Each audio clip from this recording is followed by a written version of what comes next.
পৃথিবীতে হাজার হাজার প্রজাতির পাখির মাঝে আজ আমরা কথা বলবো এমন এক ক্ষুদ্রাকার পাখি নিয়ে, যার গতি, সৌন্দর্য আর দক্ষতা এক জীবন্ত প্রতীক।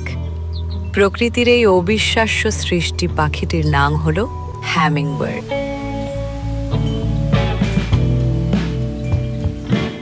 এরা এতটাই ছোট যে একটি প্রাপ্তবয়স্ক পাখির ওজন মাত্র 10 গ্রামের কাছাকাছি হতে পারে, কিন্তু যা আপনাকে সত্যিই মুগ্ধ করবে তা হলো এদের অবিশ্বাস্য উড়ার ক্ষমতা।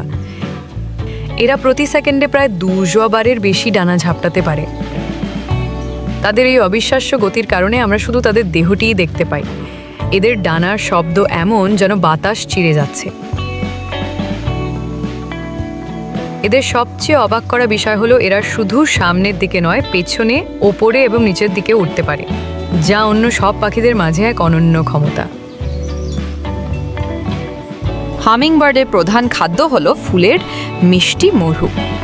এদের লম্বা সরু ঠোঁট আর বিশেষ ধরনের জি ফুলের গভীর থেকে মধু সংগ্রহ করতে সাহায্য করে। এদের বিপাক্রিয়া এতটাই দ্রুত যে সারাদিন এরা নিজের ওজনের প্রায় দ্বিগুণ মধু খেয়ে ফেলে। শুধু মধুই নয়, প্রোটিনের চাহিদার জন্য এরা ছোট পোকামাকড়ও খেয়ে থাকে। প্রতিটি খাবারই যেন এদের এক জীবন মরণ লড়াই। এরা দিনে মাত্র 10 থেকে 15 মিনিট না খেয়ে থাকতে পারে, ফলে তারা দ্রুতই দুর্বল হয়ে পড়ে। যদি একটানা 3 ঘন্টার বেশি সময় খাবার না পায়, তবে তারা মারা যায়। এদের এই উচ্চ বিপাক হারের কারণে তারা জেগে থাকা অবস্থায় তাদের হার্টবিট প্রতি মিনিটে 500 থেকে 1000 বার পর্যন্ত হতে পারে। এই বিপুল শক্তি খরচের জন্য প্রতিনিয়ত তাদের খাবার খেতে হয়।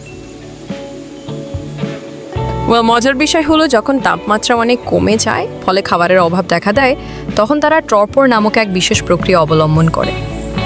এতে তারা প্রায় ঘুমন্ত অবস্থায় চলে যেতে পারে, এবং এই অবস্থায় তাদের দেহের তাপমাত্রা এতটাই কমে যায় যে তাদের শক্তির ব্যবহার হয় না বললেই চলে। এতে তারা দীর্ঘক্ষণ না খেয়েও টিকে থাকতে পারে, তবে এই অবস্থা থেকে স্বাভাবিক হতে তাদের প্রায় 1 ঘন্টার মতো সময় লেগে যায়। এরা শুধু সৌন্দর্যের দিক থেকেই নয়, পরিবেশেও এক বিরাট ভূমিকা পালন করে আসছে। পরাগায়নে সাহায্যের ফলে দ্রুতই চারিদিকের গাছপালার বংশবৃদ্ধি পাচ্ছে। হামিংবার্ড প্রকৃতির এক ক্ষুদ্র রত্ন, যার পুরো জীবন বিস্ময়, গতি এবং সৌন্দর্যে ভরা। আসুন এদের রক্ষা করার মাধ্যমে আমাদের ভবিষ্যৎ প্রজন্মকেও এদের সৌন্দর্য উপভোগ করার সুযোগ তৈরি করে দেই।